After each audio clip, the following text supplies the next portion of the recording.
Welcome to the CACFP Annual Training for Center-Based Sponsors for 2026. This training is presented by the Oregon Department of Education Child Nutrition Programs, also known as ODE-CNP. This training is part of CACFP Annual Training for Center-Based Sponsors for fiscal year 2026. All food program coordinators for CACFP must watch the following trainings: this training on CACFP updates and common errors, the Chapter 10 training on creating standardized recipes, and the annual Civil Rights and Racial and Ethnic Data Collection trainings. In addition, food program coordinators who manage childcare centers and Head Starts must also watch the updated Chapter 3 training on CEF overview. And food program coordinators who manage multiple sites under the CACFP must also watch the Chapter 14 training on site monitoring, which covers the new site monitoring report.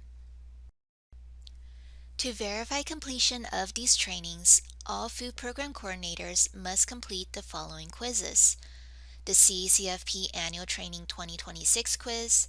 This quiz will cover all trainings except for civil rights trainings, and the Civil Rights 2026 quiz. Sponsors who also operate SFSP will already have taken this quiz and do not need to retake it again. In this training, we will go over CACFP updates and reminders, common findings and errors, and a few CACFP resources to keep in mind as you operate throughout the year. After watching this training, we hope you will understand recent and upcoming changes from ODE-CNP, and that you will know the common findings from this past year and how to prevent them. Some parts of this training will only apply to specific sponsor types. Look for the yellow tag shown on this slide and other slides for additional information. This will also be called out in the verbal dialogue for the slide. Some abbreviations are used. CCC will stand for Child Care Center, HS will stand for Head Start, Multi-Site will stand for Multi-Site Sponsors. These are sponsors with more than one site on CACFP in Oregon. At Risk will stand for At-Risk After-School Sponsors. First, let's cover some updates that took place since the release of our annual training last year.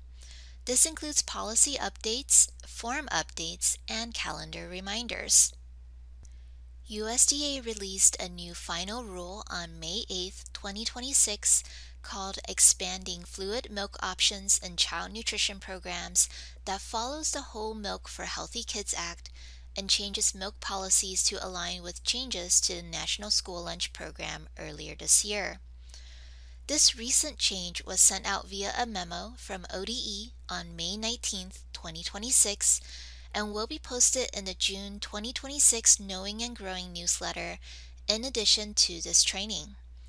This new policy allows any milk fat percentages for children 2 years old and older and adults in the CACFP. This rule is effective 30 days from the day of release. This means that effective June 8, 2026, 2 to 5-year-olds can have unflavored whole, reduced fat, low fat, or fat-free milk. Children 6 years old and older and adults can have unflavored or flavored whole, reduced fat, low fat, or fat-free milk. The second policy update includes the requirement to accept registered dietitian or RD signatures for medical statements. Sponsors were allowed to implement this earlier in 2024, but it became a requirement starting October 1st, 2025. This policy is straightforward for most sponsors.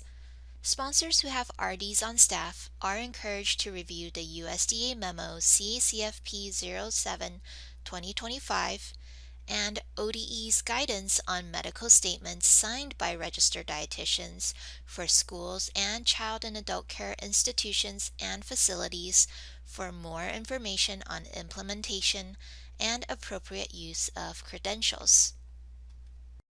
Our third policy change is the one on sugar limit thresholds for yogurt and breakfast cereals. Like the RD signature policy, sponsors were allowed to change to added sugar limits instead of total sugar limits earlier, and sponsors have been notified of this change for a few years now. As of October 1st, 2025, these are the only sugar limits in place, and all breakfast cereals must contain no more than 6 grams of added sugars per dry ounce, and yogurt must contain no more than 12 grams of added sugars per 6 ounce. Our last policy update is only relevant for-profit adult daycare centers. This policy is effective as of January 1st, 2026, and was due to a change in ODE's understanding of how for-profit eligibility thresholds can be met for adult daycare centers. Instead of allowing income eligibility, it only allows Title 19 or Medicaid to be used for eligibility determination for for-profit adult daycares. All affected for-profit adult daycares were notified back in 2025. Moving to form updates. We have 2 updates to our CACFP forms this year, and they only affect select sponsor types. The child enrollment form updates will only apply to childcare centers and Head Start sponsors only. Site monitoring review forms will apply to multi-site sponsors only. For the child enrollment forms, or CEFs, ODE CMP notified sponsors with childcare centers and Head Starts in late May 2026 of these changes. We have created 2 different CEF templates with one minor difference between the 2. One version has an infant formula selection section. This version can be used for all age groups. The other version can only be used for participants 1 year old and older, since it does not include the section needed for infants. These new forms must be in use starting October 1st, 2026, although sponsors can choose to implement these earlier. Sponsors can choose which version to use, or they can use both, whichever best suits the facility's needs. The main requirement is for sponsors who serve infants to use the version with the infant formula selection for infant participants. Sponsors currently using the previous version of the CEF can continue to use the older templates until the forms are expired within the next year. Any new CEFs collected starting October 1st must be on the new templates. This means that by October 1st, 2027, all sponsors must transition to the new forms completely. For detailed information on the CEFs, check out the Chapter 3 CEF Overview Training, which will be a required training for all food program coordinators with childcare centers and Head Starts. Detailed guidance on the validity and completeness of the CEF, sections that can be changed, and ODE CMP approval for changes are available on the Guide to Child Enrollment forms that were sent out with the revised CEF and Guide memo. Next, our Site Monitoring Review form must also be in use starting October 1st, 2026 for sponsors who have multiple sites. The previous version cannot be used after September 30th, 2026. Sponsors are required to use ODE CMP's site monitoring forms to ensure that they covered all required elements of a review. This version has some light formatting changes from the previous version, which are listed in the Knowing and Growing newsletter from January 2026. This revised site monitoring form can also be found on the ODE CMP CACFP page under the section on CACFP program compliance for multi-site sponsors, monitoring. The Chapter 14 site monitoring training covers the review form in detail, along with other monitoring requirements. This training is part of the required 2026 CACFP annual training for food program coordinators who have multiple sites on CACFP. There's always something coming up on the calendar, so we wanted to notify and remind sponsors of upcoming tasks over the next few months as we move into fiscal year 2027. USDA will release the annual federal reimbursement rate soon, and that rate will be effective starting July 1st, 2026. Your CACFP annual trainings will be due by July 31st, 2026, and renewals will begin on August 1st and go through August 14th of this year. Food program coordinators should make time to work on renewals during this timeframe or delegate the task to a responsible principal who is involved with CACFP and has access to CMP Web. In preparation for renewals, sponsors should go over plans for the upcoming fiscal year with their administration, including plans for new sites, new meal types, or changes to current operations. This will help your renewals go more smoothly. Remember that our fiscal year 2026 ends September 30th, 2026, and our fiscal year 2027 will start on October 1st, 2026. There's a lot to get done in a year, and renewals are just one part. In addition, sponsors must remember to post or send out free language assistance and accommodation statements, maintain their civil rights logs, including updating them each year, collect racial and ethnic data for all sites, complete annual trainings. For multi-sites, complete all required site monitoring and train all site monitors before they undertake any site monitoring duties. And for childcare centers and Head Starts for whom this is applicable, make sure to collect and update child enrollment forms and confidential income statements, and complete a new 1-month enrollment roster in October each year. Before we move on to our next section on common findings and errors, let's try our first knowledge check. The fiscal year for 2027 starts on, is it A, August 1st, 2026, B, September 1st, 2026, C, October 1st, 2026, or D, January 1st, 2027?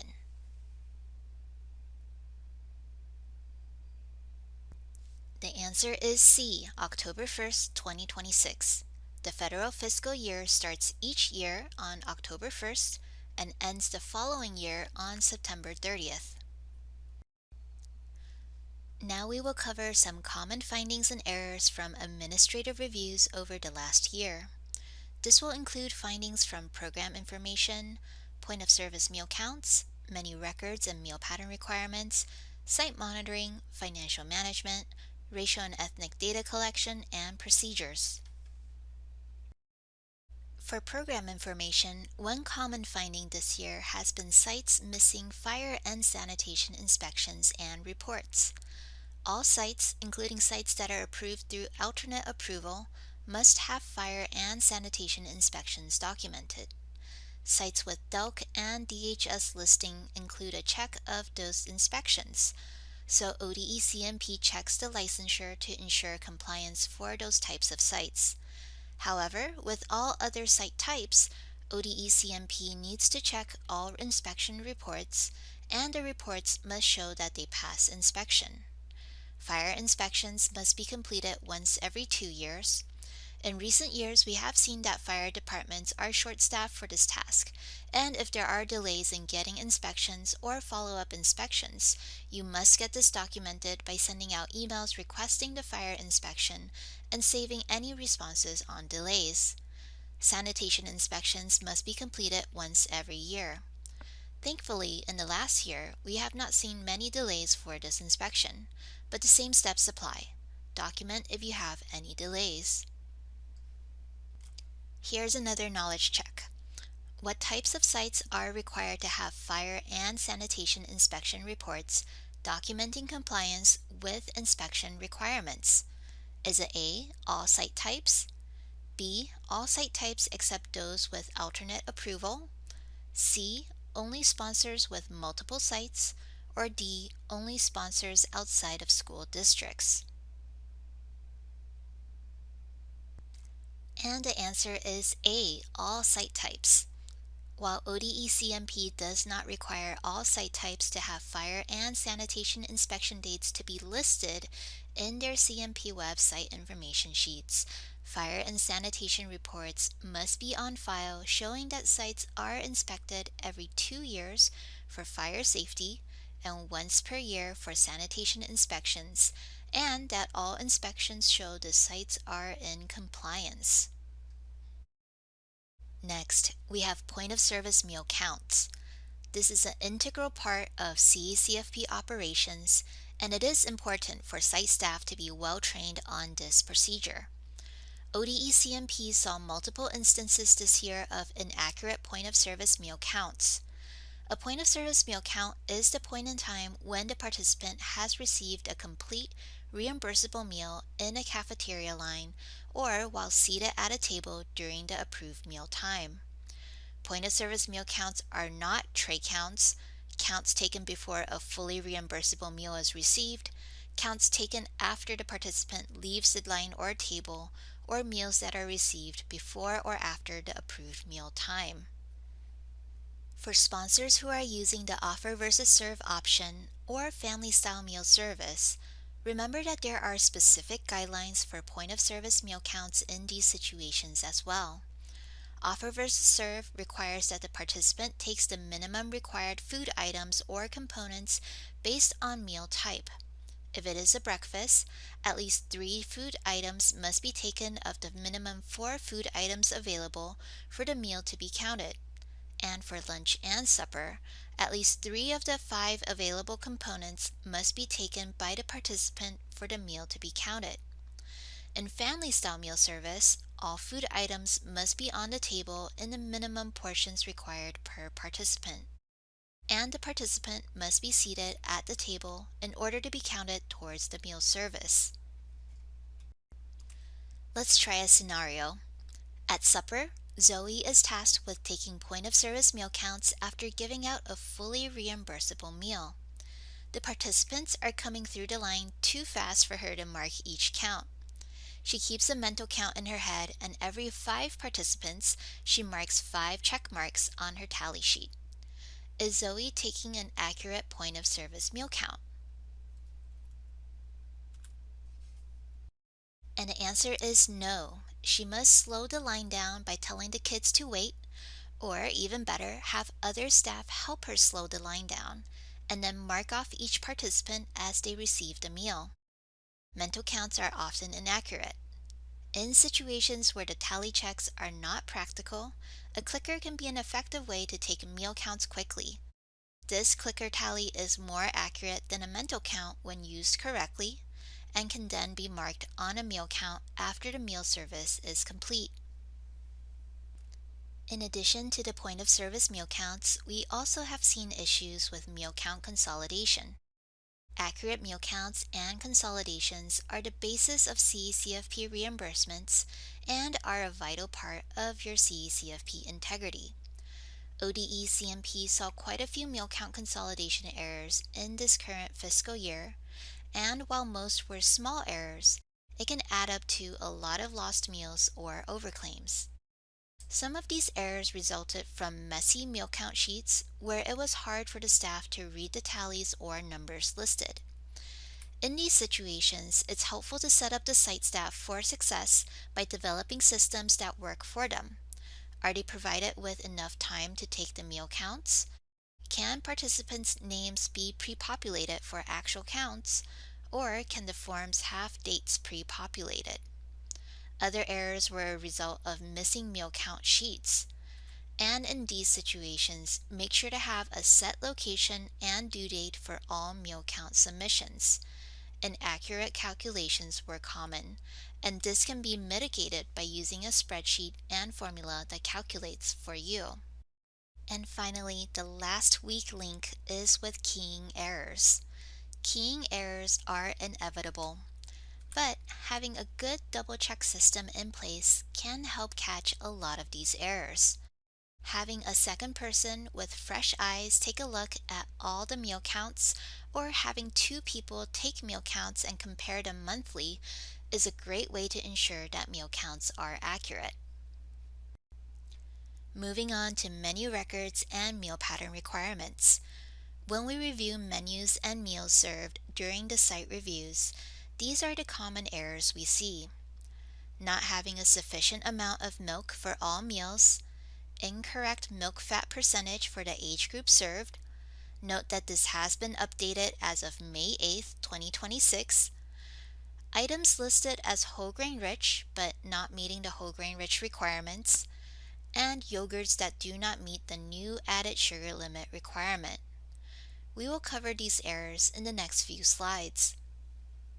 First, let's cover the requirements for milk, which have been recently updated on May 8th, 2026 with the new final rule.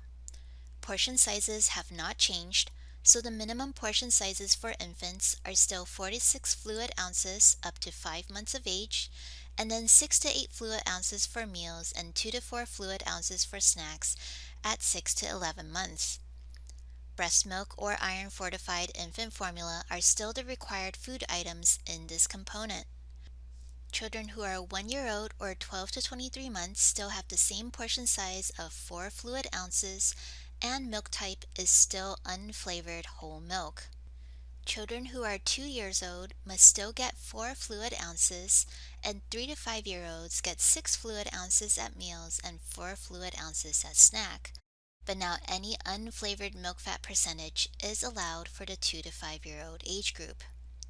Children who are 6 to 18 years old must still be served 8 fluid ounces of milk for all meals and snacks, but now it can be unflavored or flavored milk of any fat percentage. When it comes to making sure that the minimum portion sizes are being served, we find out one of the most common issues is that the cups are not the right size. When serving 4 fluid ounces, it's important to get cups that fit more than 4 fluid ounce, since you can't fill the milk to the brim. That will result in a big mess. So find 6 or even better 8-ounce cups that will comfortably hold the minimum portion sizes.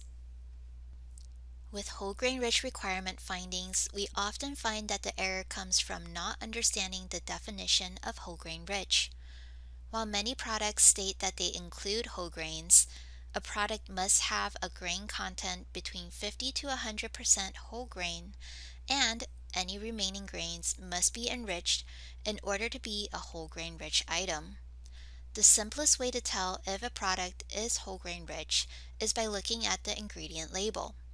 In this method, you must look at the first grain ingredient and check if it is a whole grain.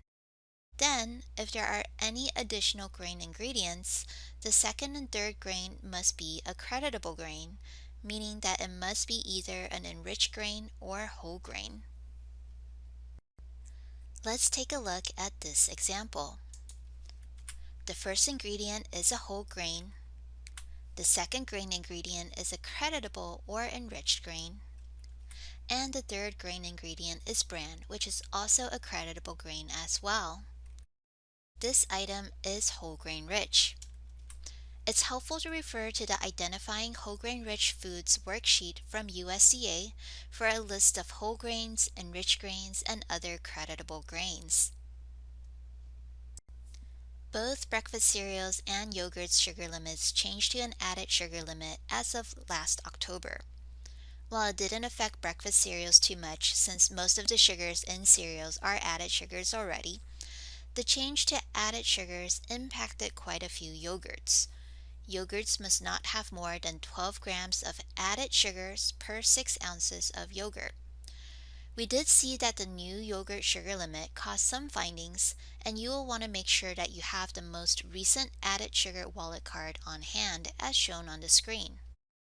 Note that it will say added sugars on this most recent version. This wallet card is available from the ODE CNP CACFP meal pattern page. Part of meeting meal pattern requirements is making sure that you have a complete working menu and all supporting documentation on file. This year, ODE saw quite a few common errors when it came to menu documentation. This included not listing actual foods on the menu, such as missing individual substitutions, and not having supporting documentation for all whole grain rich items, homemade and processed combination foods, and non-nutritionally equivalent milk substitutes, which can only be claimed with a medical statement on file. We also saw recipes that did not include a crediting statement or had crediting that did not match the ingredients or serving sizes of instructions. We will cover each of these in detail. All working menus must list the actual food items that are served. Make sure that all cooks or kitchen staff are trained to list the actual foods that were served on the menus. This means that all working menus are listing with enough detail to identify the food correctly. Instead of only listing fruits, list out apples or diced peaches. Substitutions are one of the biggest areas where actual food items are not listed on the working menu. This is especially true with individual substitutions. While some sites have multiple individual substitutions, working menus must be able to provide enough detail that it's obvious to an outside observer what was served for each individual meal or snack that was claimed for reimbursement. So instead of listing vegan substitute, write in PB&J sandwich. Sometimes it is not practical to list all substitutions on the working menu, and it is okay to have a separate list for substitutions only, as long as the list is available and saved with the working menu to support your claim. It's easy to miss writing in a substituted food item during the rush of kitchen prep, so it's important to strengthen policies and procedures for menu documentation. Develop templates for cooks to use, have guidelines for providing substitutes, and most importantly, train all relevant staff on these procedures. Menu supporting documentation helps to show that your working menu meets all CACFP requirements. ODE-CMP has a Documenting Your CACFP menu handout that provides a comprehensive list of documents that must be saved for specific food categories. Note that this handout has been recently updated to reflect the new Sugar Wallet cards. All required supporting documents are listed on this table, and we will focus only on the ones that had common findings this year. Whole grain rich foods, as documented on the working menu, will require one of several different documentation, but the most common one is the ingredient list, which is readily available. Other available documentation can include WIC lists, product formulation statements, also known as PFSs, child nutrition labels, also known as CN labels, and standardized recipes. You do not need every single document on this list, only one for each whole grain rich item served. Commercially purchased combination foods, these are your chicken nuggets, patties, and fish sticks, will require a CN label, PFS, standard of identity, or food buying guide crediting if they are available. Again, not every document needs to be available, only one that shows the required crediting information. When it comes to milk substitutes, what is required will be dependent on whether the milk is nutritionally equivalent or not. If it is not a nutritionally equivalent substitute, a medical statement must be on file, or if it is nutritionally equivalent, a meal preference form must be available. We also want to cover standardized recipes.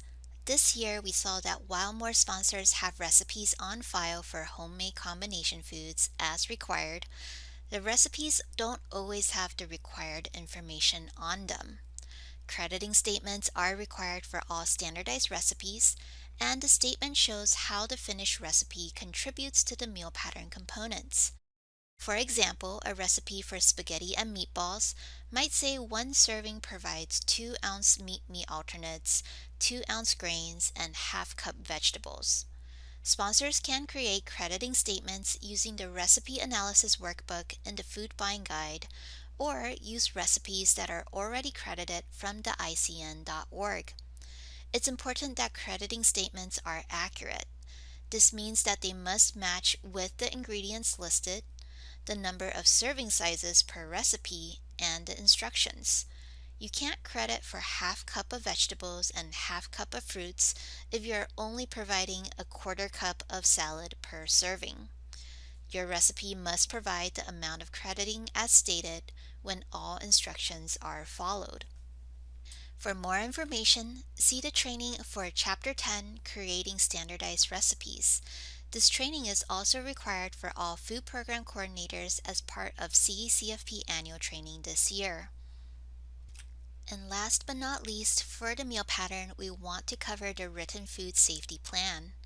This was another common finding this year that sites did not have written food safety plans available. This is a requirement as part of meeting all local health and sanitation requirements, and having a written procedure and plans for maintaining food safety is required as part of the OHA food sanitation rules. What is included in a written food safety plan? This can vary from sponsor to sponsor and depends on the complexity and size of your food program. It can include full HACCP plans or basic posters that show food safety and handling requirements. It may encompass written procedures for maintaining safe food environments and written health policies of handling food service employee illness. And it include any additional variance plans that are required by your local sanitarian. It's time for more knowledge checks. Which supporting documentation can be used to support a whole grain rich item? Is it A, nutrition facts label, B, an ingredient list, C, a product formulation statement, D, a child nutrition label, or E, all except A?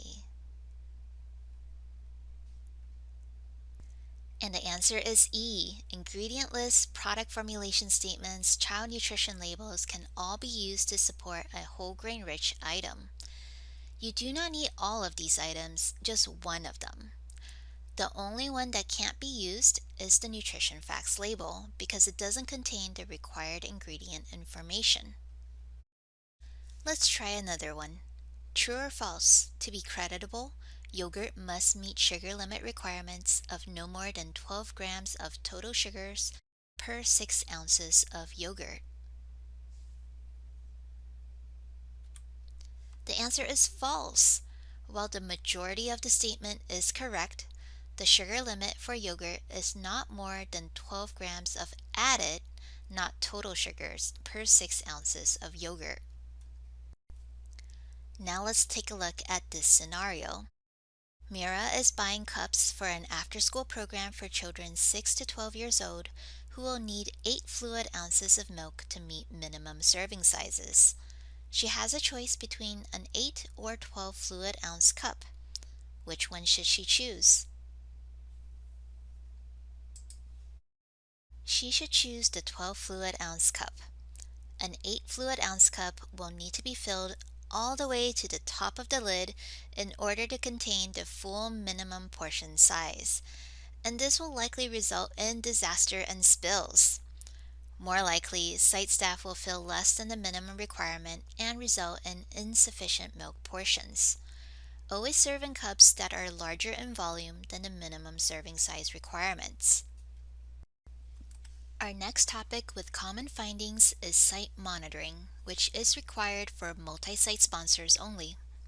This year, ODE-CMP found that sponsors were not completing all sections or questions on the form. The form must be fully complete, and any not applicable questions must be documented with an NA or other way to show that this question was considered. One section that was consistently missed was Section 9 on follow-ups from the last visit. This must be filled out even for the first review of a fiscal year. Check the reviews from the previous year since you want follow-through between fiscal or school years as well. This helps with recognizing common issues at a site. As a reminder, make sure to use the most current ODE-CMP site monitoring form and use the new template starting October 1st, 2026. And also, food program coordinators who oversee multi-sites are required to take the Chapter 14 site monitoring training for annual training this year. Site monitoring requirements also include meeting specific parameters for unannounced visits, timing, and meal observations. To meet all requirements, multi-site sponsors must have a way to track and plan site monitoring over the course of a year to show they are meeting all requirements. The tracking sheet must include whether reviews will be unannounced or announced. Remember that at least 2 of the 3 site reviews must be unannounced. Whether a meal or snack observation is planned, and if that actually occurred. At least 1 meal observation must be conducted with the unannounced review. And the dates of the planned review and the actual review dates to show that you are not letting more than 6 months elapse between reviews. This tracking sheet can be a helpful tool to organize your monitoring schedule and ensure that you are meeting all requirements. Moving to financial management, one common finding we saw was that there were insufficient internal controls in place to ensure that written policies and procedures for CACFP financial management were being followed consistently. Remember that sponsors are expected to develop written procedures that matches with actual practices, and written procedures must be updated if on-the-ground situations change. What we have seen is that as duties or staffing change, some of the financial management requirements written on your financial procedures are not being passed on to the new staff, and management functions like coding for allowable costs, ensuring timelines are met, and source documents are saved are not being followed. Training the financial team is important, and the financial management procedures are an important training tool, as is updating procedures when needed.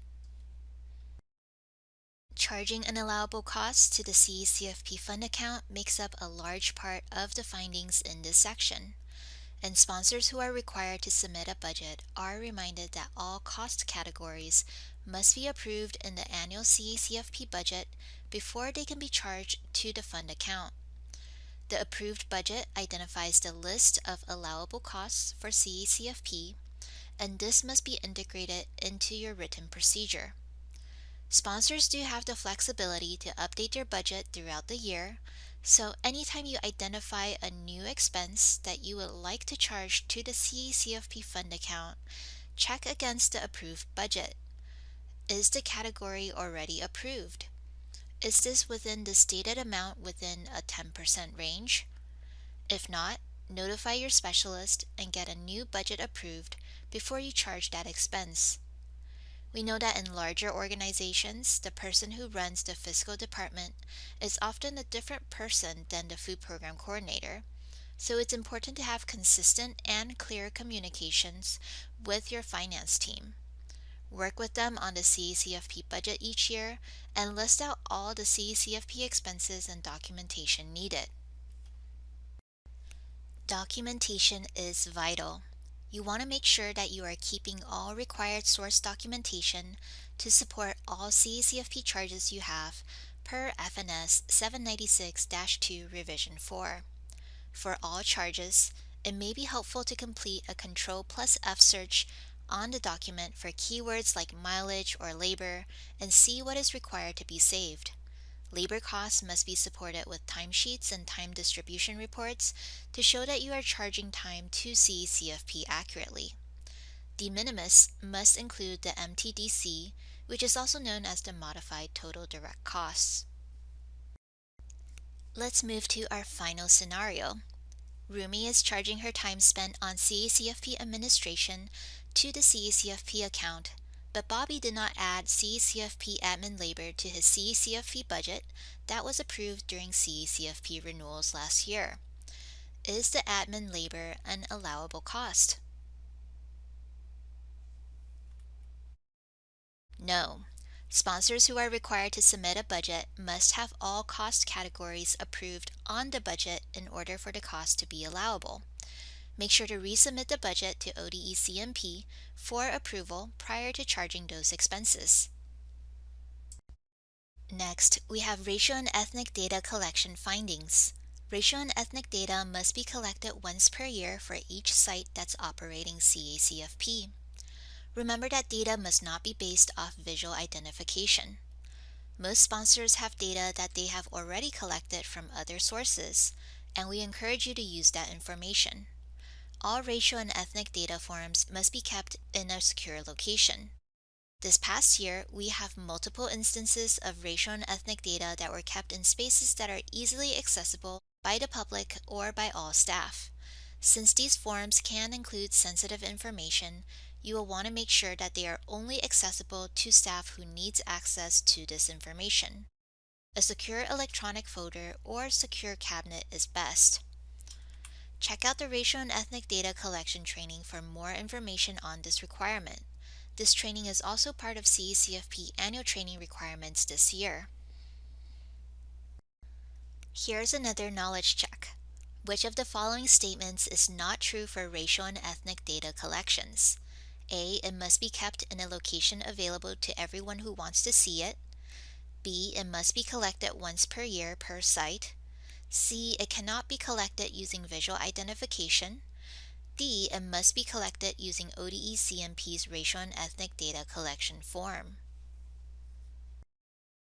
And the answer is A. This statement is not true.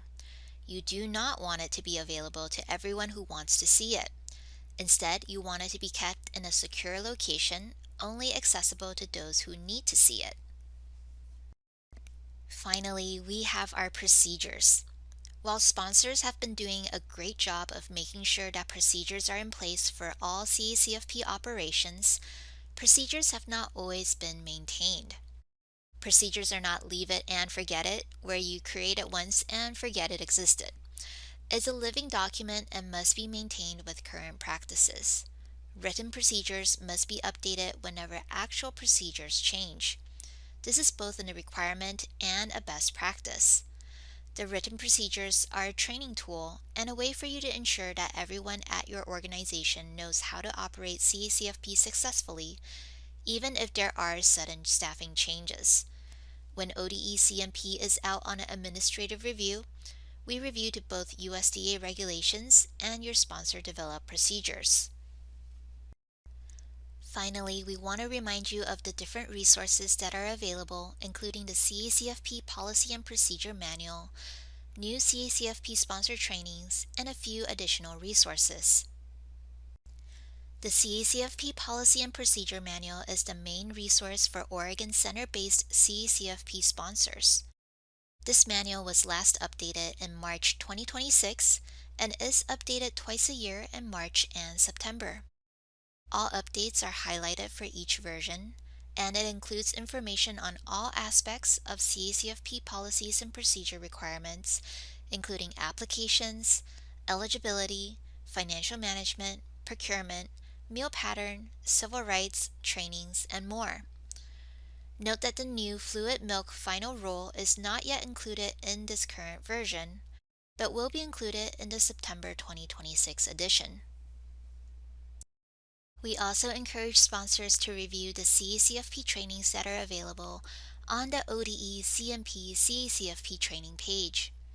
ODE-CMP released a series of new sponsor trainings for CACFP that follows the CACFP Policy and Procedure Manual back in January 2026. Sponsors were notified of these new trainings in our CACFP training page update memo and our February 2026 Knowing and Growing newsletter. The additional trainings that are assigned for annual training are part of this series. The training links are also available from the training certificate template, which is available in both Word and PDF and is shown on the screen. All trainings and relevant resources are linked from the certificates for easy access. We encourage sponsors to use these trainings to get a refresher on CACFP policies and procedures and for training new staff. There are a few additional resources that were revised over the last year that we want to point out. The CACFP Crediting Handbook is a USDA resource that was recently updated and re-released earlier this year. This is a technical assistance resource for menu planning and is a supplement to the Food Buying Guide.